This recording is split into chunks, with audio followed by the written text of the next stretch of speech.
সেটা হলো তিনি তার সন্তানকে বলেছেন, ইয়া বুনাই লা তুশরিক বিল্লাহ, ও আমার প্রাণের ছেলে, প্রাণপ্রিয় সন্তান, আদরের ছেলে, বাবারে ওসিয়ত করে যাচ্ছি, খবরদার আল্লাহর জমিনে তুমি খবরদার আর যা করো না করো কখনো আল্লাহর সঙ্গে শিরিক করবা না, শরীক সাব্যস্ত করবা না।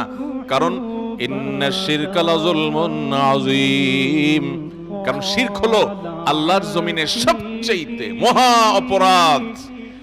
এই অপরাধটা এরকম যে এই অপরাধটাকে বলা যায় ক্ষমার অযোগ্য।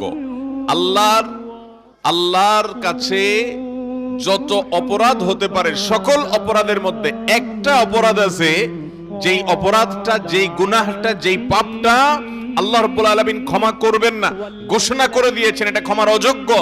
সেই পাপটা হলো শিরকের পাপ। আল্লাহ বলেছেন, ইন্নাল্লাহা লা ইয়াগফিরু আন ইউশরাকা বিহি, নিশ্চয় আল্লাহ রাব্বুল আলামিন তার সঙ্গে যদি কেউ শরীক সাব্যস্ত করে এটা আল্লাহ তাআলা মাফ করবেন না। মাফ করবেন না মানে যদি সে এই অপরাধ করে তওবা ছাড়া মারা যায় তাহলে মাফ করবেন না। কেউ জীবনে করে ফেলেছে না বুঝে, এরপরে সে তওবা করে ফিরে এসেছে আর সে অপরাধ করে নাই, এটা অবশ্যই মাফ হবে। কিন্তু যদি কেউ তওবা ছাড়া শিরক করে দুনিয়া থেকে যায়, মুশরিক অবস্থায় মারা যায়, তাহলে আল্লাহ তাআলা এটা মাফ করবেন না। ওয়ায়াগফিরু মা দুনা যালিকা লিমান ইয়াশা, আর শিরক ছাড়া যত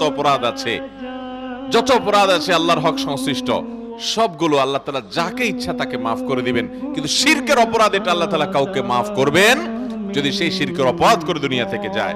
ভাইরা আমার, এই অপরাধের ভয়াবহতা এত বেশি।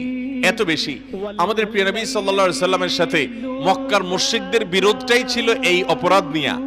তারা আল্লাহকে স্বীকার করত, আল্লাহকে ডাকতো, আল্লাহর